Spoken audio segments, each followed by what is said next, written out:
వాళ్ళు కూడా అందరూ చేతులు ఎత్తేసుకుంటారు. నాకు ఫోన్ కూడా చూడండి.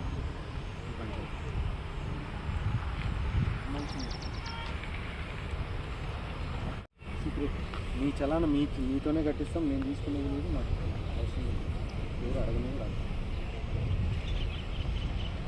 కానీ కనిపించినారంటే మాత్రం ఈ కేసులు కాకుండా ఫారెస్ట్ని ఇంకా వేరే అన్నీ పెట్టి నేను స్పీకే కలెక్టర్ పెట్టినారు, అవి ఉమ్మేస్తున్నారు. మీకంటే సిగ్గుమానం లేదు, మాకన్నా ఉండద్దా? ఏదో అవసరానికి ఇంటికి ఒక ట్రాక్టర్ అంటే ఓకే, ఇదే ఇదే పంచాయతీ తోలుకుంటుంది కాదు కదా. మనుషులు తెలియాలి కూర్చున్నారమ్మా. ఇది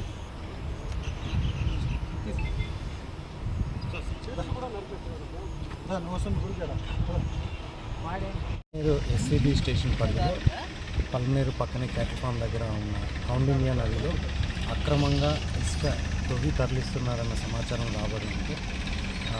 మేము మా సిబ్బంది కలిసి ఇక్కడికి వచ్చి దాడులు చేయడం జరిగింది.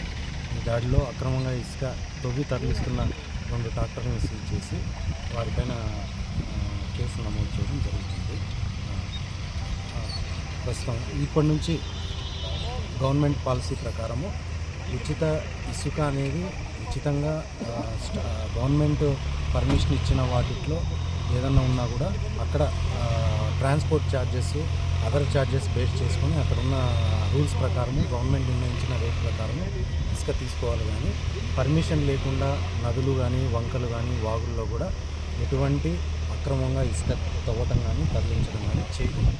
ఒకవేళ చేస్తే మొదటిసారిగా ఫైన్ వేస్తాం, రెండోసారి సీజ్ చేసి కోర్టుకి హ్యాండ్ ఓవర్ చేయడం జరుగుతుంది. ఈ విషయంలో మాత్రం గవర్నమెంట్ నుంచి కఠినమైన చర్యలు తీసుకోబడతాయి. పై అధికారుల యొక్క ఆదేశాల మేరకు ఇవన్నీ చేయడం జరుగుతుంది. సార్ ఎన్ని వెహికల్స్ సీజ్ చేశారు? 2 ట్రాక్టర్లు సీజ్ చేశాము.